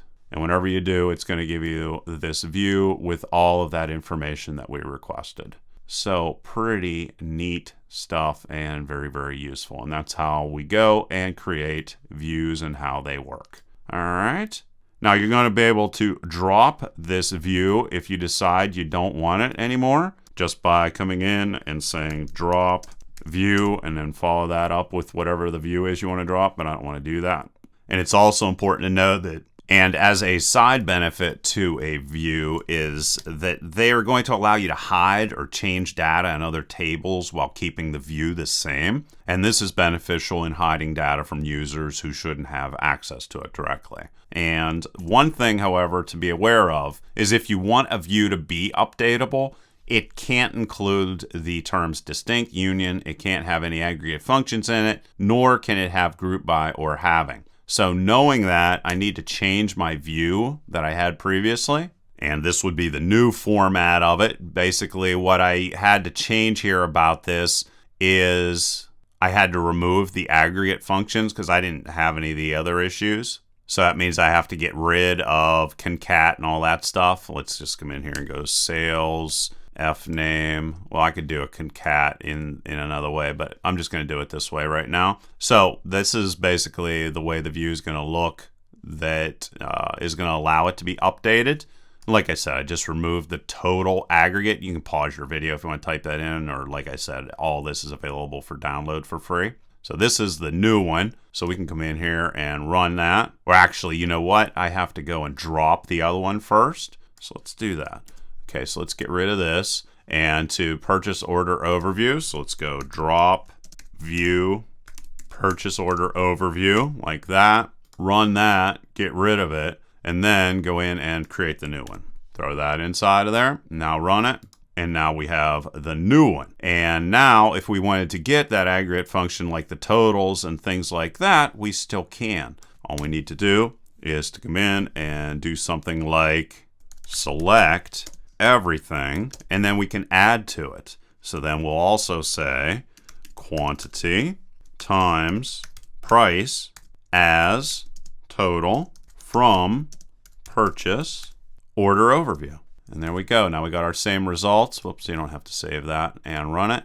And you're going to see we get the same results that we were expecting. All right, so pretty neat stuff. And there's an example of how views work and some of the issues with them and how to solve them. And now what I want to do is talk about stored programs.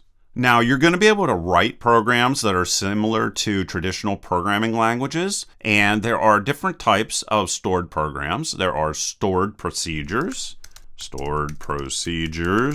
and there are stored functions, and there are triggers and events. And I'm going to show you all these. Basically, a stored procedure can be executed by an application that has access to your database. So PHP can access it, basically anything can. And a stored function is going to be executed using your SQL queries like you keep seeing. Triggers are going to execute when either insert, update, or delete commands are executed, and events are going to execute at scheduled times. I'm going to show you examples of all of them. So what I'm going to talk about first is how to create a stored procedure that's going to let you get a list of customer company names. So how you create it is, first off, you need to define the database you're using. So I'm going to say use sales DB. So there's the database we're using. And then what you need to do is say drop a procedure if exists. If I already created a procedure with a name, as you saw previously, it's going to give me an error unless I say that I want to delete the previous and update it with the new stuff. So that's what this is going to do. So I'm going to call this get customers. That's the name of my stored procedure. So it's going to, if I change it, it's going to just say go and overwrite it. Then what you need to do is switch the delimiter like this, and I'm going to switch the common delimiter is with a semicolon. I'm going to switch it. As you see, every statement ends with a semicolon. I'm going to change the delimiter to 2 forward slashes. And this is going to allow me to use semicolons inside of my stored procedure. And then whenever I'm done, I'll switch it back.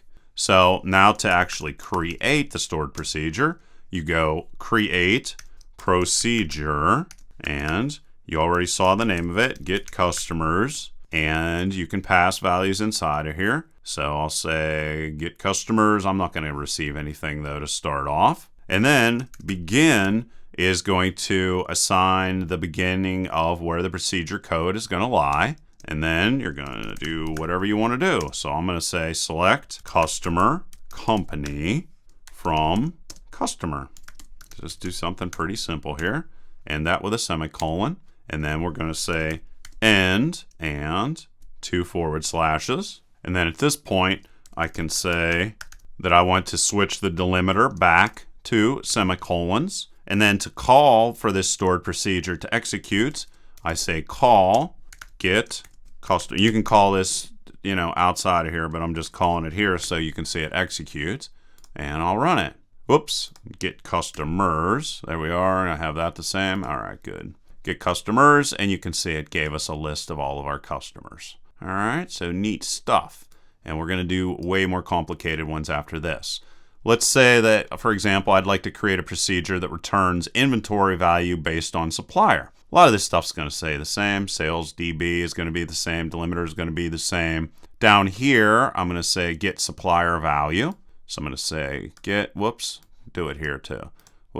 Get supplier value.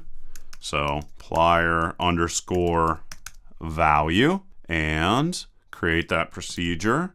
So get supplier value.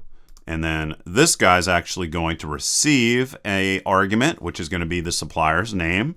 So I'm going to say in is defining that I'm going to be receiving information into this procedure. So I'll say the supplier is what I want to call it. And you have to define what the data type is going to be. So there's that. And then I want to declare a couple things inside of here. So I'm going to say I'm going to declare some variables that are only going to be used in this stored procedure, and they're going to hold results of a query. So I'm going to say supplier name, variable number of characters, 30 in length. You have to define the variable name as well as the data type for it. And you'll see how the data is going to be stored inside of it. I'm going to go and get price sum, which is going to be a decimal. That's going to be 8 potential total numbers with 2 decimal places. And then I go and issue my query, get the results, and store them. So select and product supplier, and I'm going to sum the item prices. And this is where you define where those values go. So product supplier is going to go in supplier name, and sum is going to go in price sum. So you just say into supplier name, this is where the results go, comma, and then price sum is where the other one goes. So throw that right there. Then I just continue the way I would always do it. I'm going to say that I want to get information from the product table and the item table, and then the condition, which is going to be that the supplier is going to be equal to the supplier that they passed into the stored procedure up here. See, this guy right there. And there it is. And then after that, I can output this information. And how you output information from a stored procedure is with using select. So I can concatenate or join information. So I'll say supplier name, and then separate everything with commas. And I'll say inventory value, $, and then after that I can say price sum, and then if I want to give it a custom title as output, for example. And that's everything I need to do. Oh, actually no, I'm going to go get supplier value. So I'll get all the values for whatever I throw inside of here, and I'm going to say that I want the total value of inventory from Nike. So there's everything, and if I run it, you're going to see Nike inventory comes back, and it has a total value of $21,694. So that is a lot of money in Nike tennis shoes.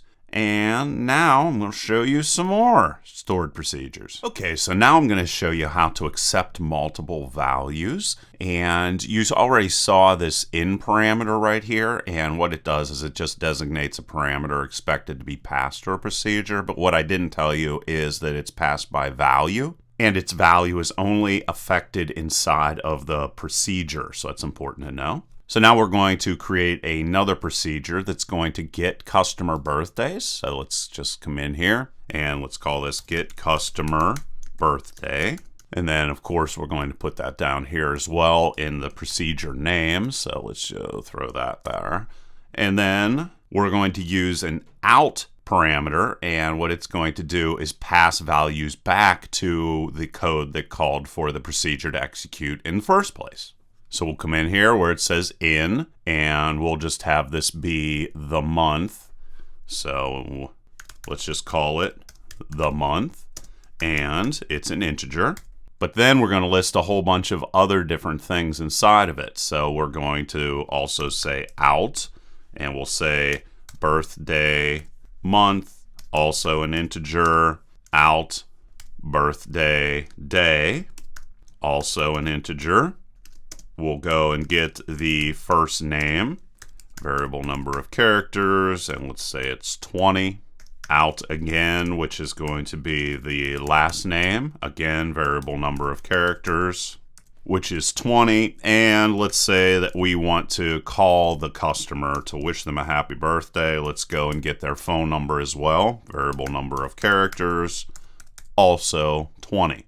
All right, so now that we defined all those, let's go and get all that information. So inside of begin and end, we're going to say select month, and we'll say birth date, and then we'll do day, and again, birth date, first name, last name, and phone number. And we're going to be taking this from the customer database, of course. So from customer, and then we'll say where month, birth date is equal to the month that they passed in. So they'll be able to pass in a month, and it'll automatically send you back all the customers who have a birth date in that month.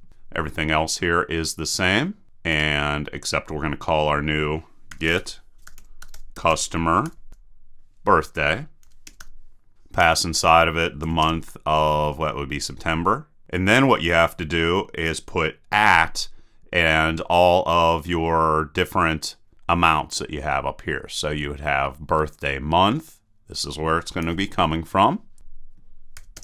And again, at and birthday day, at first name, at last name, and at phone number. And close that off. And I think everything is right there. And if we come in and execute it, whoops, I have an error down here. Let's go and correct that somewhere. I put BIR day. Oh, right here, get customer birthday. So everything else is fine, and run it again. And you'll see all the different customer birthdays that we have, which are right there. Another thing I don't know if I even showed you is if we go and refresh all, under the stored procedures, you're going to see all of those procedures that we have created so far all stored inside of the database, as well as the view that we had before. So pretty cool stuff. And now what I want to do is go and demonstrate if and else if and else. All right, so what we're going to do here is we are going to check for our monthly orders and to see if we are performing well or not. So I'm going to keep everything basically the same, except I'm going to change a couple different words here, a couple different names, of course. So I'm going to call this check month orders. And if it's at a certain number, it's going to say it's good. And if it's not, it's going to say it's bad. So let's go into this and change this name of the procedure here. We're going to receive a month, which is an integer again. And then down inside of begin, we're going to declare a variable. And it is going to be total orders, which is an integer. And then we'll go select count and purchase order number. And then we're going to throw that into our total orders variable that we have. So that's where that's going to go. The value that is returned whenever we call count on purchase orders numbers. And then we'll say from sales order where, and we'll say month, time, order taken equal to the month that the user passed in. Now what we're going to do is we'll use if else and else if statements to check to basically provide output. So we'll say if total orders is greater than 5, then we want to output a message. So we'll say select concat total orders. And then we can say orders doing good. We'll say that if it's 5 orders or more, we're doing good. And then we can change our output for this to just output as the top of the table that's output. Then we can say else if total orders is less than 5, then, and again, we're going to use something very similar to this, so I might as well just copy it, paste that inside of there, and we can say doing bad. And then finally, as a default, if neither of those is true, well, we know we have exactly 5 orders, so we could say something like on target. And then after you're done with the if block, you have to say end if and put a semicolon. And now to test this, we can come in and let's just go check month orders and call get month orders. We don't need all this stuff, so let's just get rid of it. And then the month that we want to check, let's just check September again, and let's run it. And we see that we have 9 orders in this month of September, so we're doing good. All right, so there is another stored procedure, and of course it's going to be stored over here. And there it is. And now let's go and do another one where we're basically going to do everything we did here, except we're going to use case. All right, so basically everything is exactly the same, except we're going to use case in this situation. And basically case is going to execute different code depending on an exact value for total orders or a range of values. So we're going to say case and then follow that up with when total orders is less than 1, then, and if that's true, we will execute, well, I thought I had it saved, but I don't. So we'll say select concat and total orders. And again, we're going to print out exactly the same thing. So it's just another way of doing the same thing. We'll say terrible in this situation. And then we'll put that as output like we did before. And now let's go and copy this because we're going to be doing the same type of thing. Then we can say when total orders is, we can say greater than 1, less than 5. So you can stack them oddly like that. Shortcut. And in this situation, we can say get better. Again, do another when. And we'll say total orders equal to 5. Then, and do another one inside of here. And we'll say that this is on target. And then finally, as a default, we'll say else and paste in another one again. And in this situation, we'll say doing good as a default. And then after we have all those done, we have to come in and say end case. And you could also have these be, just individual numbers and so forth and so on, of course. And then check monthly orders. Let's just leave it at September again and run it. And you can see get better shows up. All right. So that's how we can use case and how closely it relates to the use of if, else, and else if. And just so you know, we would also be able to say case and put total orders inside of it like this. And then afterwards say when, one, then, and then execute certain code. All right. So more cool stuff, and now I'm going to show you how to sum up values to a maximum number using while. All right, so there's multiple different ways we can do loops here. So I'm going to show you the while loop first, and I'm going to call this loop test. And of course, change this to loop test. And this is going to receive a value. I'm just going to call it I. And then down inside of begin, I'm going to declare a couple variables. So I'm going to declare j, which is going to be an integer, and it's going to have a default starting value of 1. It's spelled declare right, of course. Then down inside of here, I'll declare another one, and this was going to be total sum, int, default value of 0. And then we'll say while j is less than or equal to I, continue looping. And here's how we set a value. So I'll go total sum is equal to total sum plus j. And then also we will increment the value of j plus 1. And then after this, we have to call end while loop. And then after we do that, we can output on the screen the total sum. So sum is equal to, and we'll follow that up with total sum. And we'll call this as sum.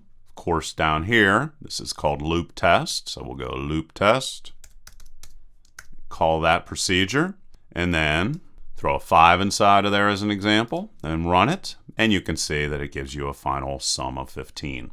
So there is one loop. And now I'm going to show you how to replace the while with the repeat loop.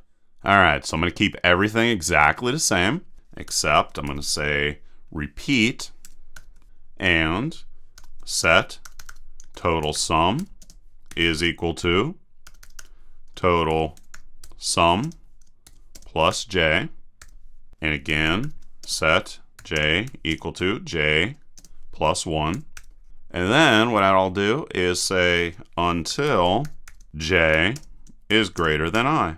And then after we do that, we can say end repeat. And if we run that, you see we get the same exact result. So that's how repeat works in much the same way as while. And I covered a lot of things there, so why don't we now go and talk about cursors. Okay, so cursors are basically going to allow us to iterate through rows and work with them individually. So in this example, what I want to do is get a comma-separated list of companies using a cursor. So I'm just going to call this get companies. Get companies. And let's go and copy that and paste that inside of there. And I'm going to use in-out, which is going to allow us to both receive a value and then output a value. So I'm going to call it company list, variable number of characters, and it's going to be 1000, and get rid of this integer because it's going to return a list in this. So that's the reason why I need so many values inside of there. First thing I'm going to do inside of begin is say declare finished, and this will be integer default 0, which is going to stand for false. And whenever this is set to the value of 1, we know that we've reached the end of the list, and we know that we can just output the information at that point. Also going to declare company name, and this is going to hold each company name from our list whenever we output them. So variable number of characters and 30 should be enough. And I'll have the default set to nothing. And now what I need to do is declare a cursor for our customer list, which is going to be populated by select. So to do that, you say declare, and I'm going to call this cursor company. And then you go cursor for, and then the select, which is going to be select company from the customer table. I'll then come in and handle whenever no more companies are going to be found. So declare continue handler. We'll get into error handling here soon. For not found set finished to 1. And that's whenever we'll know that we have all of our companies. Then we'll call open cursor company, which is going to initialize our result set. And then we're going to say get company colon and loop, which will continue looping until a leave message is called. And to get them, would say fetch cursor company into company name. And then we're also going to say if finished ever has a value of 1, well, in that situation, we will call leave, which is going to leave our loop. Leave get company. And then we can define end if. And then after we do all of that, we can go and add the company to our result. So set company list equal to call concat and company name, and then let's put a comma between all of them, and company, well, this will be company list. Close that off, and then we can end our loop, get company. And then after we have all of that set, we can release the memory assigned for our cursor. And to do that is close cursor company. And there we go. And then down here, we're going to generate our list of companies using our cursor. So first off, we're going to say set at company list and equal to nothing in the beginning, of course. Then we'll call get company, or companies is what I called it, right? Get companies. Yep, there it is. And go like this. And what we'll pass into it is our company list, which is going to be populated. And then after we have all that done, we can just say select and output our company list. And if we run it, you can see there is our generated company list. All right, so that's how we can use cursors. And now I want to talk about error handling. All right, so you're going to be able to handle errors in your procedures so that you can give understandable error messages, as well as maybe try to head off the error before it occurs using error handling. So what I'm going to do here is I'm going to actually on purpose create an error where the user tries to use a key already in use and then provide a custom error message. So I'm going to call this get product type. Actually, let's call it create product type, and go and copy that and paste this inside of here. This is going to receive a value, and that's going to be a product name. So product name, and that's going to be a variable number of characters, but we only need like 30 in this situation. And then we're also going to receive another one, and that's going to be product ID, which is going to be an integer. All right, so down inside of here, what we're going to do is to block what is called a duplicate key error. So we'll say declare exit handler for 1062, and that is the specific code for it. And then inside of it, we'll say begin, and we'll define a message that we can put on the screen. Say something like, you tried to use a key ID that already exists. You come over here, and here's a backslash with a quote if I didn't show you how to use those quotes in the output. You can't use ID, close that off, and then follow that up with the product ID that they passed inside of it, which is product ID. Close that off, and then we'll just say end, and let's tab that in so we can see where that's at. And then what we're going to do is try to catch any errors that are not caught by the above. This is like a default way to handle errors. So we'll say declare exit handler for SQL state. This is like the default. And again, you're going to do pretty much the same thing. You're going to say begin, and then you're going to output a message. So let's just copy this. And in this situation, because it's not a specific exception that was triggered, we're just going to say an unknown error occurred, and output that on the screen. And then we'll say end again.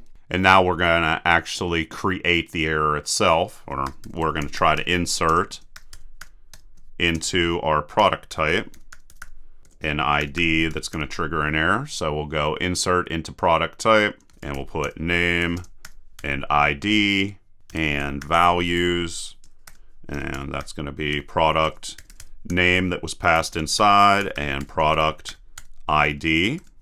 And then I will have, let's say I want to output all of my product types if this does go through, but like I said, I'm going to make it go on purpose and mess up. If, however, up here where we have exit, if instead we typed in continue, this would execute no matter if there was an error or not. but we don't want it to do that. We want to just show our error message. And then down here, we can say call, create, product, type, and we'll say business casual, which is something that we don't have in our product type, but we're going to say we want to put it in the first ID, and that's going to cause the problem. And if we run it, you're going to see that we get our error message. You tried to use a key that already exists. You can't use ID 1.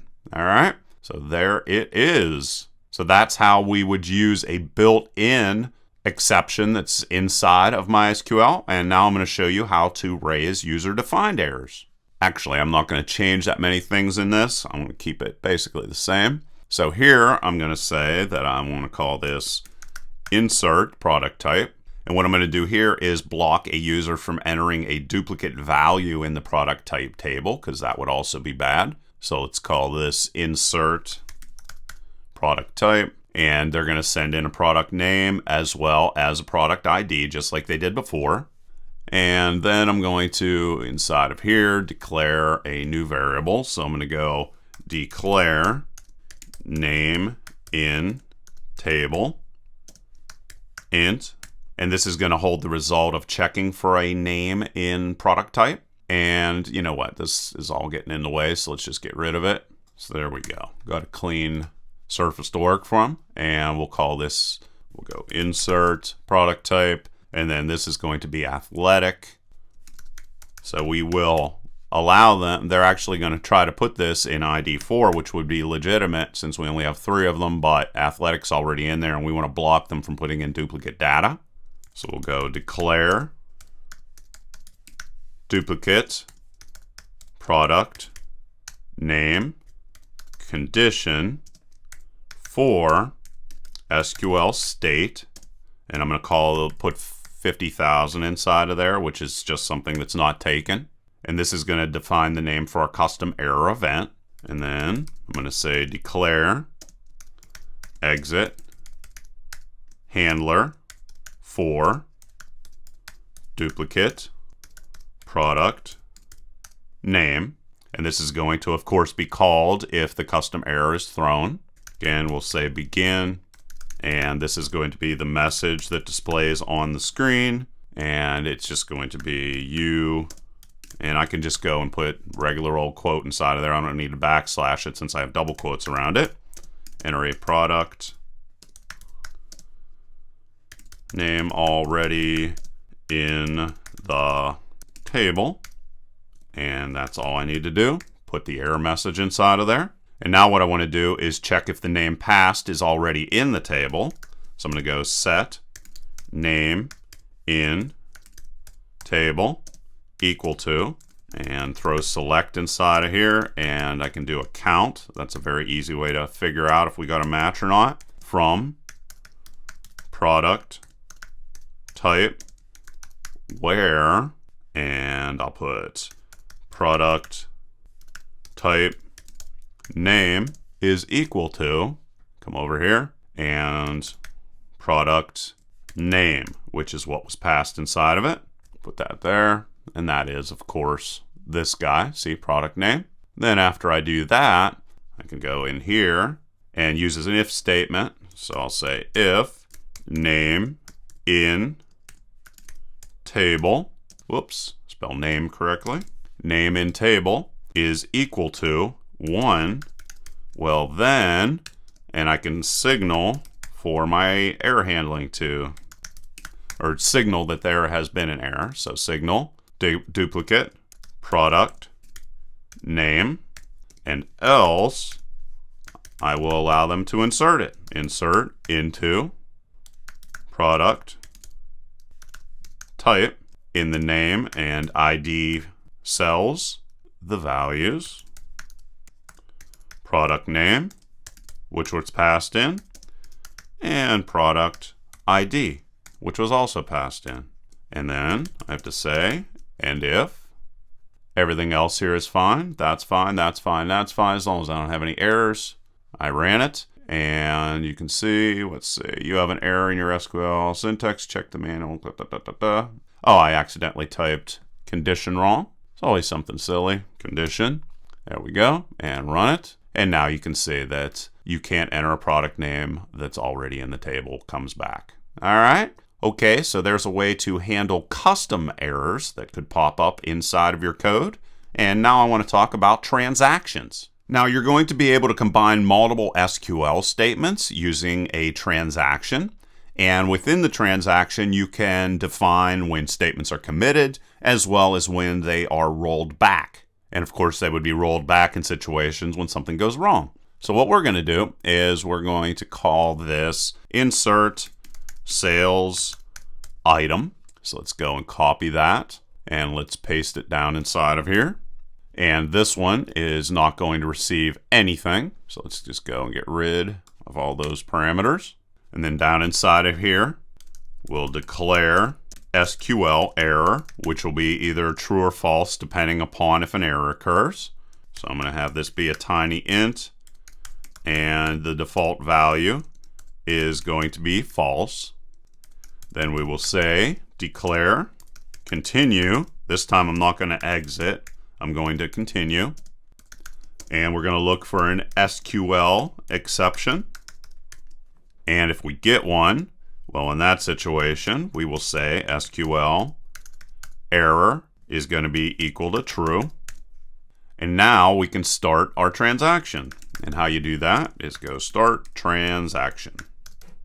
And then we'll just list a whole bunch of them. So we'll say insert into sales item values. And we can throw 3, 263, 1. Actually, there's no point in me going and typing all those in. There they are. I put them all in there, and you can pause your screen if you want to type them in. Then, after I have those all in there, I'm going to say if SQL error is equal to false, then that means I want to commit all of these. So I'll just say commit.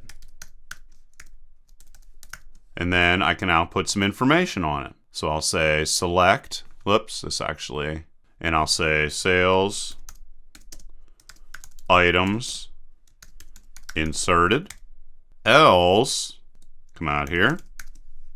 Well, then I know that I don't want to put them through. So in that situation, I'll say rollback, and none of those values will be inserted. And then I can put out a message that says that they were not inserted. And we can call this transaction rolled back. And then come in here and say end if, and change this to insert sales item. And then that's not going to receive anything. So let's just get rid of it. Everything's built in. And let's run it. And you can see that everything went through properly. All right. So cool stuff. And that's how transactions work. And now I want to talk about stored functions. Now, much as you created stored procedures, you're also going to be able to create your own functions, which are called stored functions. And your functions can only return a single value, however. It's very important to remember. And what we're going to do here is add up a order that you define.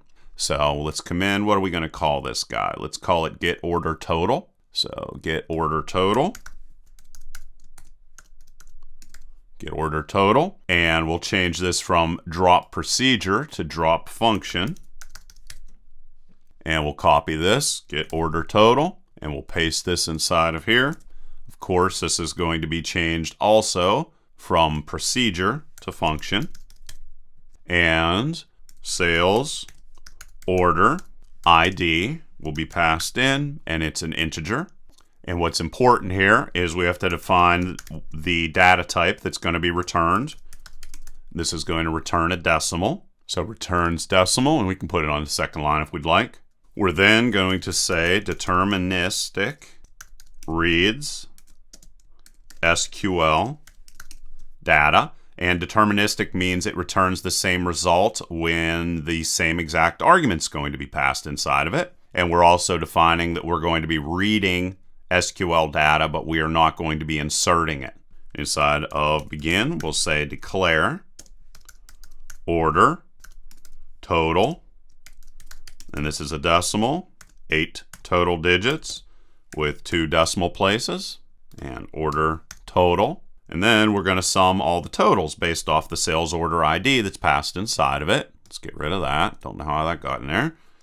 And we'll say select sum sales item quantity times item price as total. We'll put those into our order total that we defined right here. And then we just need to combine a whole bunch of different tables. So we'll say from sales order and do a join with sales item. So combine those two tables. And then we have to define how they're going to be combined, of course, using IDs, just like we have in the past. So sales order ID equal to sales order ID. And then we're also going to have to join this to the item table. So join item. And how we'll do that is on item ID being equal to sales item ID. And then we will also, well, that's all we need. So then we'll say where sales order ID is equal to the sales order ID that was passed inside. And then we can use a group by sales order ID. And then we can order by sales order ID as well. Then after we do all that, we can just say return order total. This ends, and then down inside of here we can go, well, that's basically all we need to do. So we can just hit our lightning bolt. We're going to actually call this from a different query as long as no error occurs. Doesn't look like it has. So let's go over here, do a refresh, and we can look over in functions and we can say get order total. There it is right there. Then we can come, let's close this, go file, new query tab, close that. There we are. And what we're going to be able to do now is do something like select sales order ID, get order total, pass in sales order ID, display it as order total, and then we're going to get this from our sales order table, and then order by sales order ID, as long as the function works right, and it looks like it did. And you can see right there, it's listing out all of the sales order IDs along with the total value. And in some situations, these orders don't have actual items in that, and that's the reason why you have null values. All right, so cool stuff. And now I want to talk about triggers. All right, so triggers are going to be executed automatically anytime a SQL query is executed on a specific table. So what I want to do here is create a procedure that checks if a customer with a new first and last name already exists. And if it does, I want to throw an error. So what I'm going to do here first is I'm going to go drop procedure if exists, and this guy is going to be called customer in DB, and create procedure, and customer in DB is going to be the name here. Throw that in there. And then of course we're going to be passed in a first name, which is a variable number of characters, which let's say 30 in length. And then we're going to also get passed in a last name. So let's throw that there, change this to last name, and that's good. And get rid of that extra comma there. We don't need a return statement here.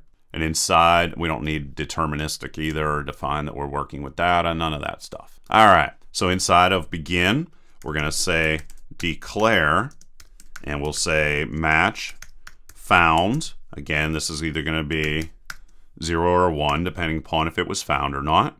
And then we'll say select count into, and we'll put match found. So if it comes back, it wasn't a match, it's going to be 0, which is going to be false, and otherwise it'll give you another value, and then it'll be true.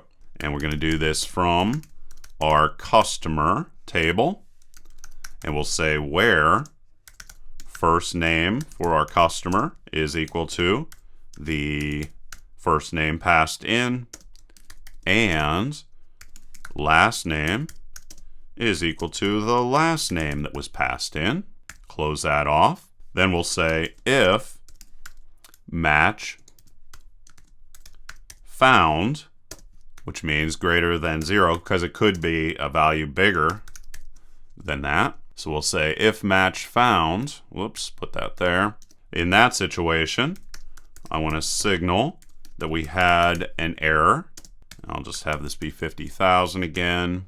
And in that situation, we'll say set message text, which is going to be our error message. And we'll put customer already exists. Come down here, put end if. All of that is all perfectly fine. And now what I'm going to do is create a trigger. So let's just get this out of here.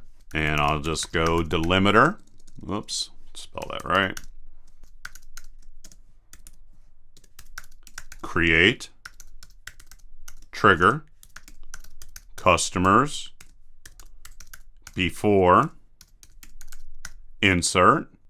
And we'll say before insert on, and we're going to tie this to our customer table, and we'll say for each row I want to do something, and I'll say begin call and check if it's in the DB, customer in DB, and it's going to be the new customer that we're trying to insert into the database.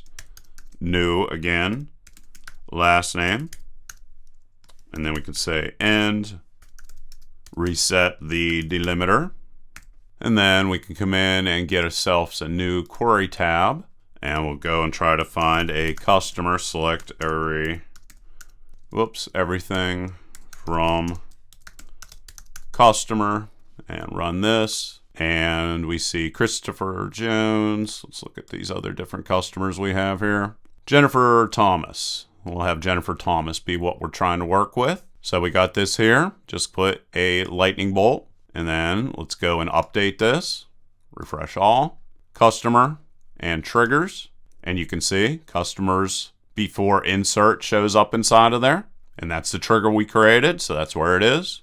And what were we going to do? We'll do Melissa Moore instead. Okay. So try to insert something that's already in there. So Melissa Moore is already there. All right, cool. And then come back here and do the lightning bolt again on this guy. And then let's come in here and let's execute it. And you can see that since it's already in there, it shows up that customer already exists. All right, so there you go, guys. That is a heck of a lot of information about using SQL with MySQL. Hopefully you guys enjoyed that. And like always, please leave your questions and comments below. Otherwise, till next time.